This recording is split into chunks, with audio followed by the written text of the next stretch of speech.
All right. We're gonna get started, everyone. Well, lights. No, lights are fine. So this is our intro to Unity workshop. We're gonna be going over some of the basics of using Unity Engine, and hopefully that will be useful because a lot of the skills of using one game engine is transferable to a lot of other ones, and it's pretty multidisciplinary. Like whatever discipline you are interacting with the editor is something you'll need to be doing at some point. Um, So, why Unity Engine is a popular question after Unity has had some pricing changes very recently. Um, and I will try to argue for why we should use it right now. So, it's powerful and flexible for 2D and 3D games. Everyone knows that. We have some of the popular games that have been made with it shown on the screen. There's a large community around this engine, or at least there used to be. I don't know. Maybe that statement won't be true in 6 months. We'll see. But the point is, there's a lot of forums online where a lot of people have talked about Unity Engine, how you use it, etc. And so there are a lot of resources that have been created and a lot of information out there on how to use it. There's a huge asset store dedicated to the engine with the Unity Asset Store. There are a ton of free assets on there. If you sign up for your Unity student account, you actually get a really nice free 3D asset pack. Um, the scripting and interface I have found to be really simple compared to other game engines. Unreal has a lot of buttons and a lot of tabs and a lot of other things, and C++ is not the most intuitive language to start with. C Sharp and Unity's interface I find to be really beginner friendly and a great place to start out with your experiences. And later down the line, when I wanted to learn more Unreal, I had like a lot of Unity experience and I felt that it transferred really, really easily. You can, and like I said, you build a lot of transferable skills. And also, like I've already said, it's good for beginners. And developing technical skills is also another thing Unity's really good with. It's not like RPG Maker or Game Maker, some of these other ones where you're not interacting with as many technical aspects of game development. On Unity, you can really dive into in that regard. So, first things first, I know I've asked like 8 times, but has everyone installed the engine at this point? Yes. All right, we're all good. So that's the first step. A lot of people find these softwares daunting to jump into. First step is to just install it, and then we're going to use it. And if you haven't already, download our example project from the GitHub. It is in the announcements on the Discord, and once we get to the activities section, I can help you with opening it in Unity Editor if you haven't already figured that out. So when you're using Unity, the first thing you'll want to do is make a new project usually. When you go to make projects, new project on Unity Hub, there's a lot of different options for where to start out. These are all good templates for different types of project. So you have 2D core, 3D core. Those are like a completely blank 2D and 3D game environment. One thing to note is that 2D games are kind of like a subset of 3D games in Unity. Everything you can do in 3D you can do everything you can do in 2D, you can do in 3D, but not everything you can do in 3D can be done in 2D. So it's kind of something that up front you might want to think about. A lot of 2D games actually use a 3D project anyway because there are some extra features that you can take advantage of, like nav meshes, which is like an AI thing. There's also some other ones like you can get mobile templates, which come with some of like the touchscreen interface stuff installed already. You can do the universal render pipeline and the HD render pipeline, which I wouldn't recommend until you have a more advanced understanding of stuff like that because they can be a headache sometimes. And specifically, the VR and the VR interaction toolkit are great starts for you can basically get a VR game up and running in like 10 minutes, which is pretty cool. And I found to be pretty empowering. So once you open the editor, this is what you will be faced with. This is just a generic overview. You can actually change this layout however you like, but in the middle, you'll have your scene view, your hierarchy on the left, your project view on the bottom, and your inspector on the right, and we'll go over what all of those things are. So the scene view, Unity game worlds are divided into different scenes. You can think of this as like when you're playing a video game and you load into a new level, it's like loading a new scene in Unity. Um, Scenes have collections of game objects with different locations and references all throughout them. So, like in this scene, I've got our wolf character, some trees, a ground, a coin. Um, and the scene view lets you basically click on any of these things and edit them. You have on the side, you've got a few different options here. So this is the translation widget, which lets you move things up and down and all around. This one is the rotation one, scale, which is how large something is.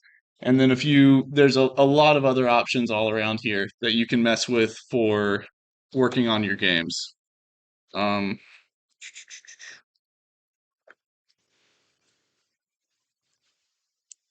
all right. So the game view is usually going to be situated right beside the scene view under a different tab, like you can see up here. This simulates the game's POV. So usually when you're developing the engine, the aspect ratio of your scene view might not be accurate. The scene view is going to display gizmos and other things that won't be accurate to the way the game is going to be rendered. So the game view lets you see, okay, how is the game going to look? So even though the scene view looks like this gives me what the game will actually look like when we play it. So the hierarchy is something you'll interact with a ton. This lists all the objects in the level. So you can see my players right here, the players right here in the hierarchy. Um, and the tree is right here, the tree's in the hierarchy. You can click on these different objects to manipulate them and in the inspector, and everything in Unity stems from a basic object. This object just has information about where it is in the world. And from that, you extend it to get different functionality. So, and you give objects functionality through adding components. So, for example, all of these things that have visual aspects, like the tree and the player and the ground, they have a sprite renderer component that selects a sprite and chooses to render it. And some of them have like collision data, like one might have a capsule component, which is like a little pill shape for collision, or a square shape for collision for the ground. You also have child objects, which basically will follow the transform of the parent. So, for example, in the player, we have a child sprite, and then we have some UI elements as children of the player, as well as an event system. So, those are things that if you want one object to be organized in a more straightforward way, you don't want to just have a monolithic list of components on a single object. Having child objects is really good. You also sometimes might want, like, if I have a player and the player is holding like a weapon or something, when the player moves, I also want the weapon to move with them. And so the child will always follow the parent's transform because its transform will be relative to the parent. So the inspector is directly complementary to the hierarchy. When you select something in the hierarchy, the inspector will show all the information about that object. So you can see here I selected a tree, which in our example game, the trees are just decorations. So all they do is show a sprite. And so you can see on the right, it's got the basic transform, which is what every object has, but it also has a sprite render that has the tree sprite selected. And yeah, you can add and remove and modify components. And even more significantly, you can modify their values sometimes. So if you define a script for player movement and you want to not have to recompile your script every time you change the player's movement, you can make it a variable that you can edit in the inspector and it'll update in real time in the game world. So the project view is what's at the bottom. It's probably familiar to most of you if you've used a computer before. It's kind of similar to any file explorer that you'll see in a normal operating system. So it can be used to navigate the projects, the folders in the project, and can also be used to define prefabs, which are a really important part of Unity. You usually want to keep this organized so that you and your team know where things are. So in this project, we have an animations folder, an audio folder, an input folder, physics, prefabs, scenes. You want to organize objects together so you don't have to scroll through your whole project to find the one thing you're looking to edit or change. So prefabs in Unity are a pretty important concept. They're a prefabricated object. So we've already talked about how objects in Unity can be modified and extended to have specific traits and functionality, which can include a lot of child objects and a lot of components. And so if you want to replicate that in another scene, it would be really tedious to go and create a new object with the same set of components and the same children. And so you can define a prefab to save that game object to reuse anywhere else in the project. Um, Changes, if you I'll go ahead and show you because I have the Unity editor open for our example game. But if you make a change to a prefab, it will make a change to every instance of that prefab.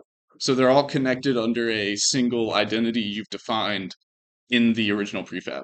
But you can also override it because sometimes you might want to have copies of an object, but one of them acts slightly differently. So you can override aspects of the prefab within your scene. And so it's a pretty flexible system that allows you to organize your game in a really straightforward way. And it is pretty good for general efficiency and whatnot. You can also make prefabs out of prefabs. So you could have a folder of prefab and a prefab and a prefab and a prefab and keep going on.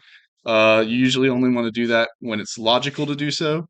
Prefabs act a lot like scenes where you can just have a collection of game objects in them. But yeah. All right. So I'll go ahead and show, we're gonna do our first activity, which is just building a level using the game we have. We have in our project, we have a folder here that has, if you go to prefabs and then level design, we have all the different prefabs of things that are used throughout the level. So I'll go ahead and open up a new scene. So in the folder, if you go to scenes and then new scene, just a completely empty scene here. And so I can go to my prefabs and then level design, and I can say the first thing I want is a player. So we've got a player, but if we go to the game view, there's still nothing because I don't have a camera. So I can then add the main camera, or I can add the main camera in, and now we can actually see our player in the background. But if I click play, I'm just going to fall forever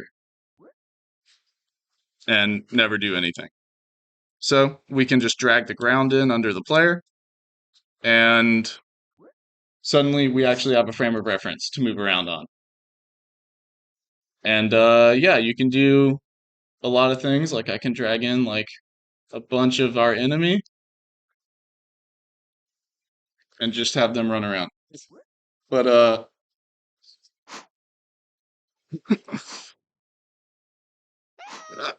okay.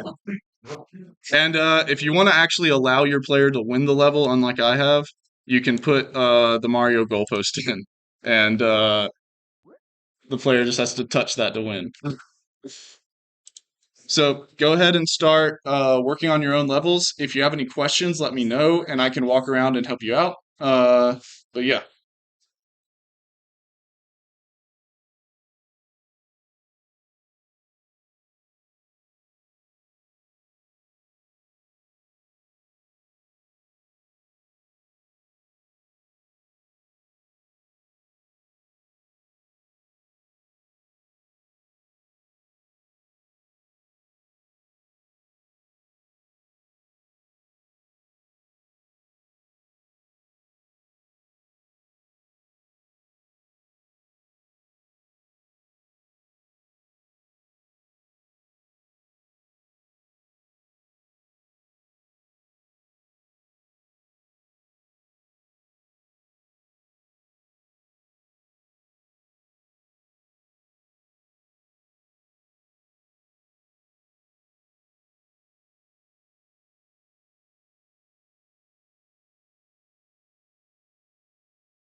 We're gonna show some levels real quick.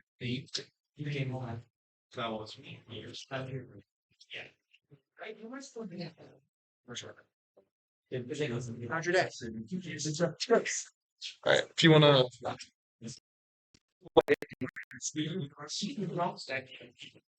just kind of hung out and did some more work. Where's the yeah,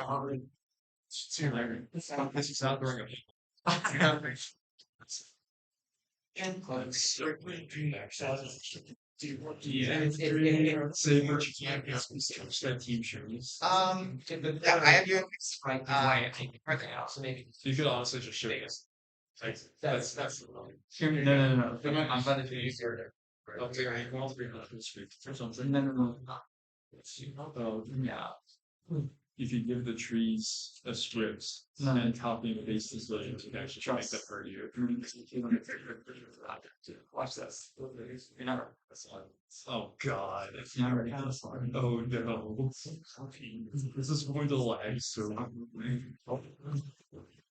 Wow. Alright, you wanna play? Yeah, it's like generating. You can think of a game. I'm gonna click on so just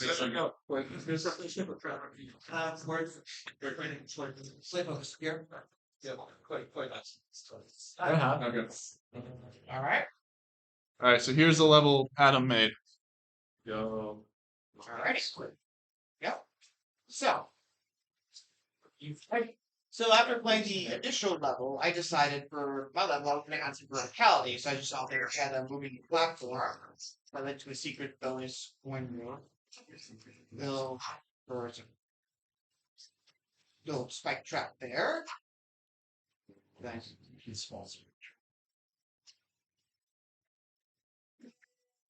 Right.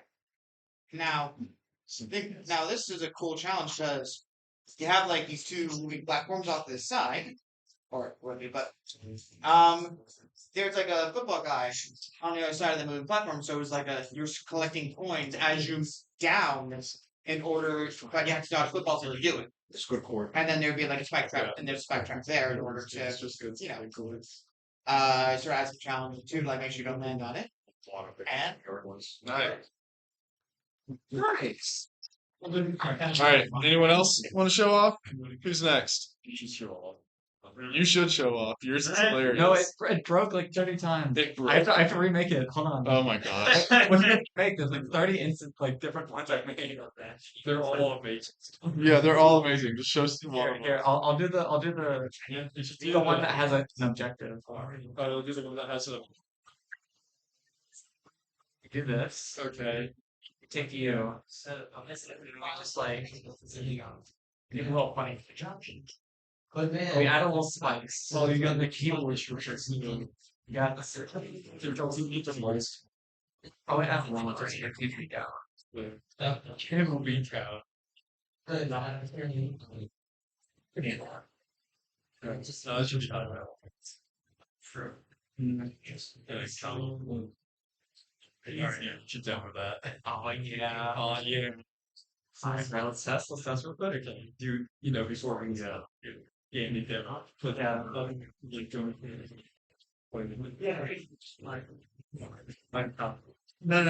no, I never want to. That's how you calculate. Like calculating do it to I didn't thought Unity doesn't crash. Oh wait, still might be. It's still spawning with the rain. That might be true. Oh, I forgot to not have a first. Uh-oh. you places Yeah. Also, the entire don't worry, we'll make it bigger, we'll make it stronger next time. We'll make it work. All right. Next we're gonna have Rushan show a level. Do you have a? Yeah.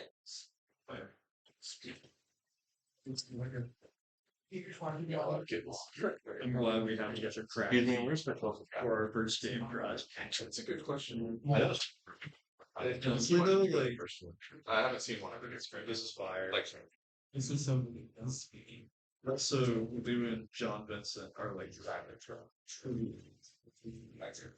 Oh, he needs to be higher, I think. Kind of time. Yeah. See, you'll see. Because otherwise it's really you gotta like you just get it. Please, like, what's the people like? Yeah. It's gonna be, you gotta work for it. Alright, let's make sure they're actually not throwing. There will be a star in Italian. Jesus. They're balling.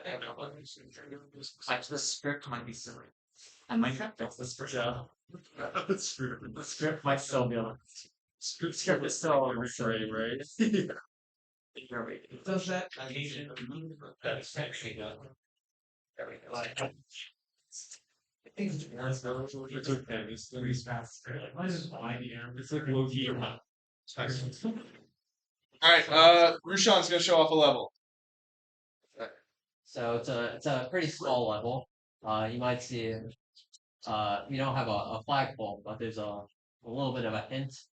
Yeah, it's a little down arrow here. You come under the platform. You get squished into the end of the level.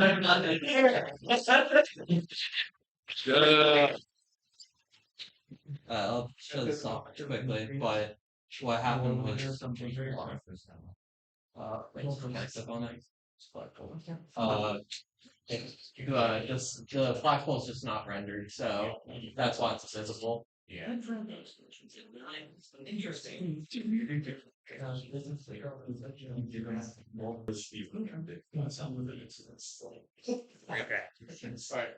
Just Oh my god. I'm so upset. Do not. Alright. Quick play when you're ready. Yeah.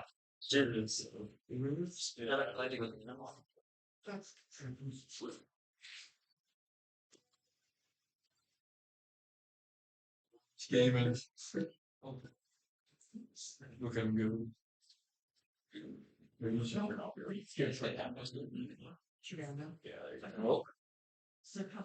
Yeah, you want it. Point them For glory.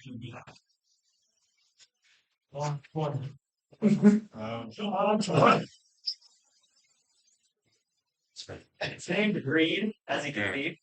Oh, that's I like the theming of us game. That's the theme. That's the whole game. Alright, nice. Alright, I'm gonna go and just present the rest of the content we had because it seems like people are having fun doing levels and stuff, and so we can just keep doing that. I just had one more slide that I barely filled out about about best practices. So when you're working on a team with Unity, we kind of already covered this. You want to organize your files in the project folder. So the organization that we have in this example project is a good example of that. You definitely want to use source control if you're going to work with teammates in the coming game jam. So that might be something to look into or learn if you're looking to have teammates on your projects. Create prefabs for repeated objects. Y'all seem to already get that. And consistent coding style is really helpful for organization of your scripts. And you can judge whether or not we have that in this project. But yeah, does anyone have any questions at this stage? Okay, good. We can keep cycling around and answering. It seems we've answered a lot of questions at this point. So, does anyone want to share anything they thought was interesting that they've learned so far? All right, that's fine. So none of you learned anything? Who learned something? Just raise your hand. Yeah. And who had a good time? Okay. Awesome. So the next activity we're going to do is adding something new to the game, which a lot of you guys have already done, which is great. And so you can just keep doing what you're doing. But our basic suggestions were like change character sprites, script a new feature, add your own sound effect, anything like that. But you can also just keep making levels because that seems to be really fun. I don't have any weird stuff. So the meeting is not over. We still have like 30 minutes that you can stay in here and keep working on levels, and we'll keep sharing levels too. But if you guys could take 1 second to, if you haven't already filled out the top right QR code form, that is for us to gauge the interest of club members and what y'all are looking for this semester. So if you have already done that form, don't do it again. But if you haven't, please do that. And then I'd appreciate if everyone could do the bottom form, which is just rating the workshop. It's just giving us feedback on how you thought the workshop was. So I'll leave those up for a minute. You guys can fill out the forms and continue working on your levels. All good.